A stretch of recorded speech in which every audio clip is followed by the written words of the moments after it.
अस्सलाम वालेकुम everyone. So basically हम बात कर रहे थे किंगडम ऑफ सऊदी अरेबिया और जो ईरान के रिलेशंस में एक नया दौर शुरू हुआ है, हम उसके बारे में बात कर रहे थे। ठीक है, तो इस पे हम ऑलरेडी 2 लेक्चर्स बना चुके हैं जिसमें हमने ये सारे टॉपिक्स कवर किए हैं कि किंगडम ऑफ सऊदी अरेबिया और ईरान के रिलेशंस ख़राब क्यों हुए, उसकी इमीडिएट कॉज क्या थी, उसमें जो एग्जीक्यूशन हुई थी शेख निमरुल निम्र की, उसने क्या इम्पैक्ट डाला।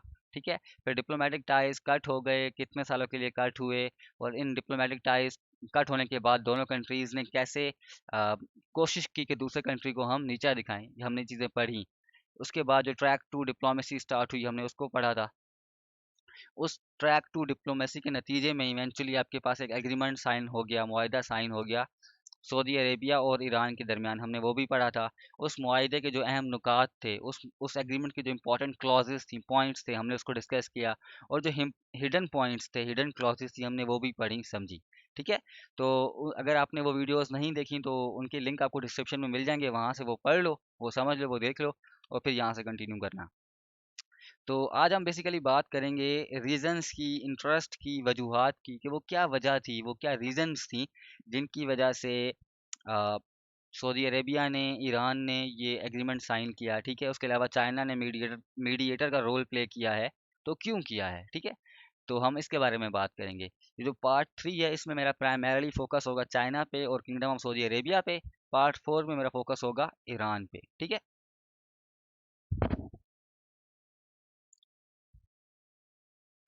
सो why China did so, China ने मीडिएटर का रोल क्यों प्ले किया। ठीक है, अच्छा, बाय द वे, ये जो सारे पॉइंट्स हैं, ये सारी हेडिंग्स होंगी आपकी पेपर में। ठीक है, इन केस आपको थोड़ी कंफ्यूजन हो तो ये सारे पॉइंट्स आपकी हेडिंग्स होंगी पेपर में। और ऑफ कोर्स इसमें आप कुछ ऐड करना चाहें, कुछ पढ़ के न्यूज़पेपर वगैरह से, तो आप इसमें ऐड कर सकते हैं। सो मैं इंपॉर्टेंट पॉइंट्स अब यहाँ पे मैंने लिखे हुए हैं, बाकी सब कुछ मैं खुद एक्सप्लेन करूंगा, बोलूंगा, तो आप लोगों ने वो खुद नोट डाउन करते जाना है साथ साथ। सो लेट्स बिगिन कि चाइना ने ये रोल क्यों प्ले किया है। देखो, first and foremost thing is कि चाइना ना एक मतलब नेचुरली, चाइना एक नेचुरल मीडिएटर बनता था यहाँ पर। क्यों? क्योंकि चाइना की हिस्ट्री रही है नॉन इंटरफेरेंस की। चाइना ने कभी भी किसी कंट्री में इंटरफेयर नहीं किया, उसके मामलात में इंटरफेयर नहीं किया। Point number 1। ठीक है, पॉइंट नंबर 2, अगर आप इस चीज़ को देखो तो चाइना के जो है ना, कोई भी मतलब आपको डायरेक्ट ट्रूप्स चाइना के आपको नज़र नहीं आएंगे। जैसे यूएस हो गया या रशिया हो गया, उनके आपको ट्रूप्स नज़र आएंगे सीरिया में या बाकी कंट्रीज में, लेकिन चाइना की ट्रूप्स नहीं है। पॉइंट नंबर 3, एक और जो वजह है वो ये है कि देखो, जैसे वहां पर एक बहुत ही टाइट और कंट्रोल्ड सिस्टम है ईरान में, सऊदी अरेबिया में, वैसा ही सिस्टम आपको चाइना में भी मिलेगा to some extent. Of course there are certain differences, लेकिन एक जो गवर्नेंस सिस्टम है, जो गवर्नेंस मॉडल है, कुछ जगहों पर वो सिमिलर है। ठीक है, तो इसलिए चाइना एक नेचुरल मीडिएटर बनता था इन दोनों कंट्रीज के दरमियान। So that is point number 1। I hope आपको ये पॉइंट समझ आ गया होगा।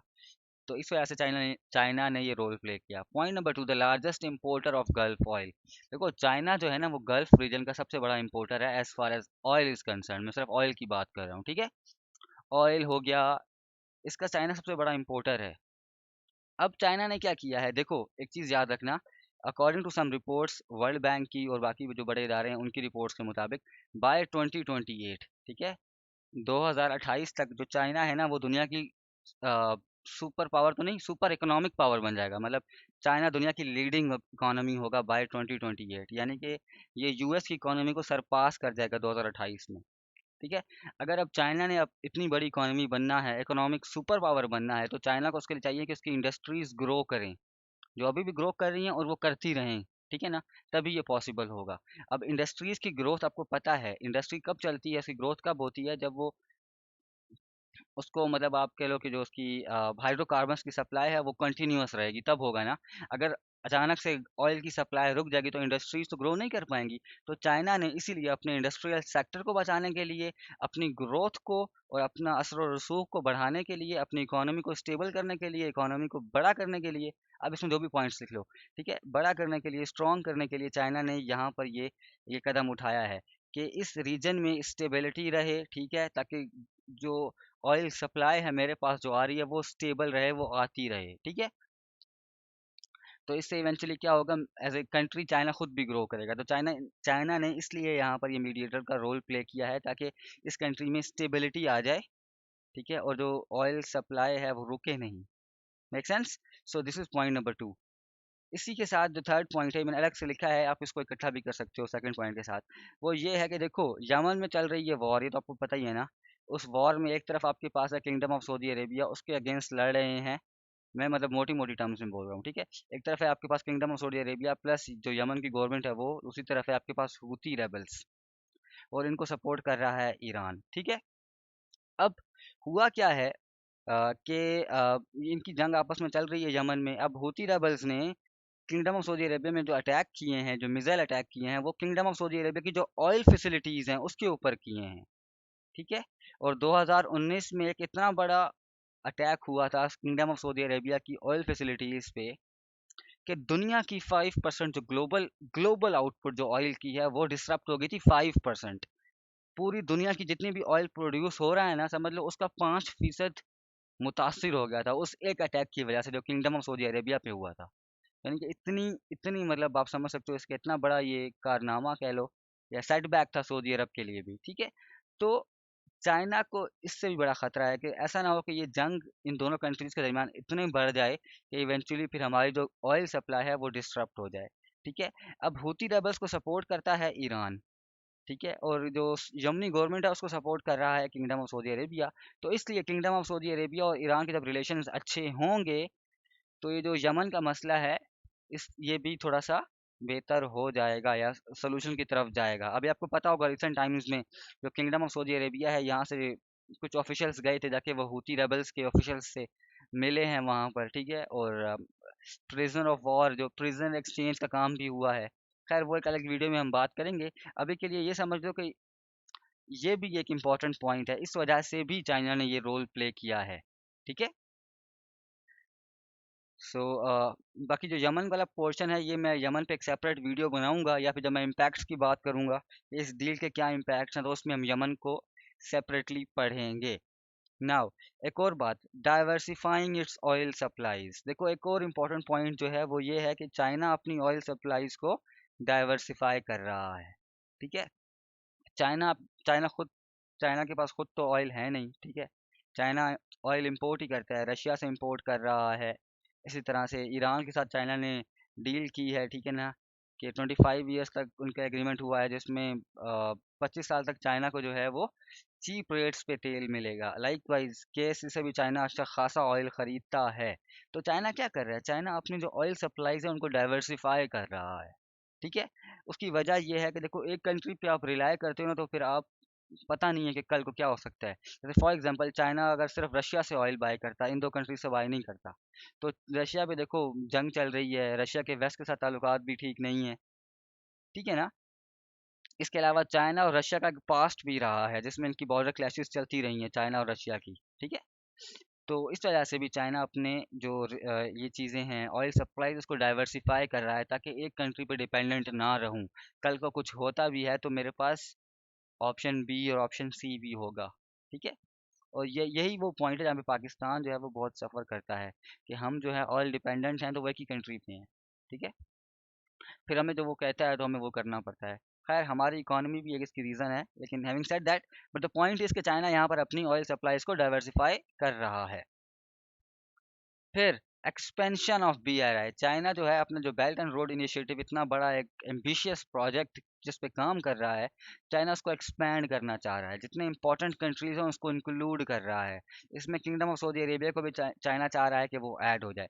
अब जब वो ऐड होना होएगा, जब kingdom of Saudi Arabia middle east में या फिर अ, एशिया एशिया और अफ्रीका में जाएगा, तो it is very very important कि वहाँ पर पीस हो, स्टेबिलिटी हो, ठीक है। अब ऐसा मुमकिन नहीं है कि पाकिस्तान में टेररिज्म, अस्तगफिरुल्लाह कहना नहीं चाहिए, लेकिन टेररिज्म भी बढ़ रही है और यहाँ पे इन्वेस्टमेंट्स भी हो रही हैं, ऐसा पॉसिबल नहीं है, ठीक है ना। इन्वेस्टमेंट्स जो हैं, इंफ्रास्ट्रक्चर तब बनता है जब आपके पास पीस हो, ठीक है। सो इस वजह से भी चाइना जो है वो अपना ये यहाँ पर इसने एज ए मीडिएटर का रोल प्ले किया है, ताकि अपने जो बीआरआई है उसको एक्सपैंड कर सके, अच्छे से बढ़ा सके। अभी रिसेंटली आपको पता होगा दिसंबर 2022 में जो चाइना के सदर हैं शी जिनपिंग, उन्होंने किंगडम ऑफ सऊदी अरेबिया का दौरा किया था, विजिट किया था, ठीक है। उसमें वहाँ पर उन्होंने $30 बिलियन के एग्रीमेंट साइन किए हैं। अराउंड 34 एग्रीमेंट साइन हुए थे between the Chinese government and जो अल साउद फैमिली है उनके दरमियान, या फिर जो kingdom of Saudi Arabia government है उनके दरमियान। ठीक है, तकरीबन 34 एक एग्रीमेंट साइन किए गए थे। तो वो क्या है, वो बेसिकली BRI जो है उसकी एक्सपेंशन ही है। ठीक है, सो चाइना ये भी कर रहा है। इसके अलावा एक और इम्पोर्टेंट पॉइंट है कि ग्लोबल फुटप्रिंट। अच्छा यार देखो, अ, चाइना ने ना, मतलब कुछ अर्सा पहले से निकाल के पिछले 4-5 साल निकाल दो, उससे पहले तक जो चाइना की हमेशा से एक अप्रोच रही है डिप्लोमेसी को लेकर, फॉरेन पॉलिसी को लेकर, वो बहुत ही ना पैसिव रही है। चाइना हमेशा बैकफुट पर रहता था, कभी भी फ्रंट फुट पे उसने खेला नहीं है, वो एग्रेसिव नहीं हुआ चाइना अपनी फॉरेन पॉलिसी को लेकर। लेकिन जब से चाइना ने देखा कि वो कम्पीट कर रहा है, वो एक बहुत मतलब अच्छी कंडीशन में है, उसकी इकोनॉमी भी उसको सपोर्ट कर रही है उसकी ग्रोथ को, तो अब China eventually gradually Aahista Aahista front foot पे आ रहा है, आगे आता जा रहा है, एग्रेसिव होता जा रहा है। अब ये एग्रेसिवनेस चाइना की जो है ना फॉरेन पॉलिसी में भी दिख रही है। ठीक है, जैसे ईरान पे सैंक्शंस लगा दी थे यूएस ने, ठीक है, तो चाइना ने यहाँ पर आके $400 बिलियन की इन्वेस्टमेंट कर दी। ठीक है, तो इसी तरह से अब चाइना ने यहाँ पर जो रोल प्ले किया है पीस मेकर का, ये जस्ट एक छोटी बात नहीं है, वो ये इसलिए बड़ी बात है क्योंकि देखो हमेशा से ना यूएस को ये टाइटल रहा है कि यार दुनिया में कायम अमन कायम करने के लिए यूएस है। जो फ्रीडम ऑफ मूवमेंट है, फ्रीडम ऑफ नेविगेशन जो होती है आपके पास सी में, ठीक है, ओशंस में जो फ्रीडम ऑफ नेविगेशन होती है उसका जो करता धरता है वो यूएस है। ठीक है, ये यानी कि सारे आप कह लो कि एक किस्म के जो बड़े जो भी रोल्स हैं वो हमेशा यूएस के साथ एसोसिएट किए जा सकते थे। लेकिन अब इवेंचुअली चाइना भी वो रोल अज्यूम करने की कोशिश कर रहा है, और एक इसकी बहुत बड़ी एग्जाम्पल है।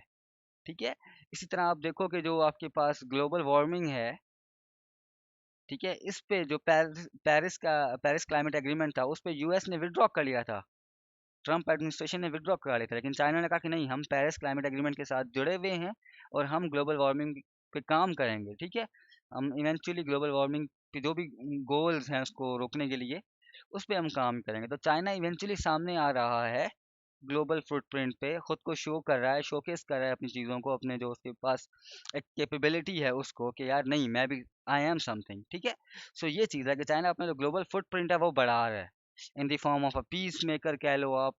ठीक है, तो ये चीज़ है कि ये भी इम्पोर्टेंट पॉइंट है। फिर पेट्रोयन और डी डॉलराइजेशन, यार देखो इस पे बाय द वे मैं ना एक सेपरेट वीडियो बनाऊंगा डी डॉलराइजेशन पे, क्योंकि ये बहुत ही इंपॉर्टेंट टॉपिक है और आपको पता होना चाहिए।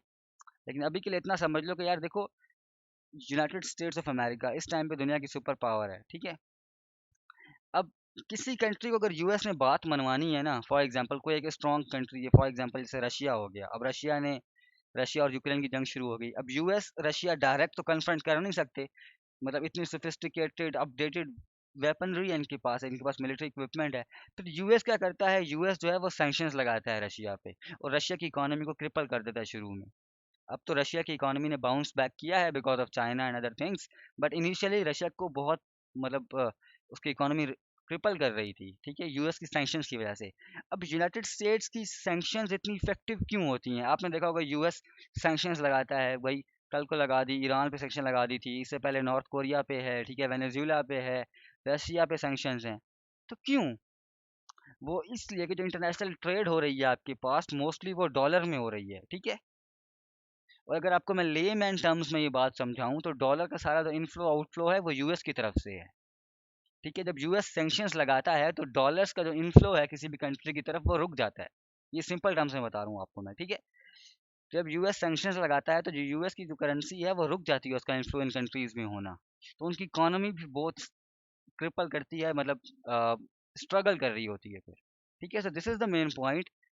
तो ये क्यों हो रहा है, क्योंकि यूएस की जो इंटरनेशनल ट्रेड है, सॉरी, वो यूएस डॉलर में हो रही है।